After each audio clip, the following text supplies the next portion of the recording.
વલસાડના નંદાવલા હાઈવે પર ખાડીના પુલ ઉપર ડિવાઈડર સાથે ધડાકાભેર કાર અથડાતા સુરતના 4 લોકોને નડ્યો અકસ્માત।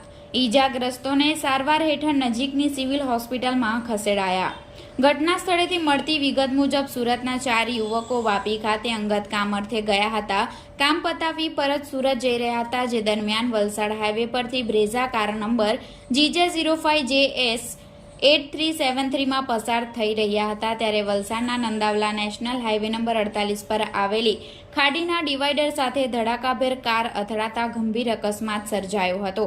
અકસ્માતની ઘટના બનતા આસપાસના લોકો તેમજ રાહદારીઓ મદદ માટે દોડી આવ્યા હતા। કારમાં ફસી ગયેલા ઈજાગ્રસ્તોને બહાર કાઢ્યા હતા। આ અકસ્માતની ઘટનામાં કારમાં સવાર 4 જેટલા લોકોને નાની મોટી ઈજાઓ પહોંચી હતી।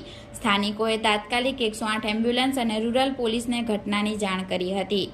ઘટના અંગેની જાણ થતાં 108 પોલીસની ટીમ ઘટના સ્થળે દોડી આવી અકસ્માતમાં ઈજાગ્રસ્ત થયેલા ચારેયોને 108 મારફતે સિવિલ હોસ્પિટલમાં સારવાર હેઠળ ખસેડવામાં આવ્યા હતા।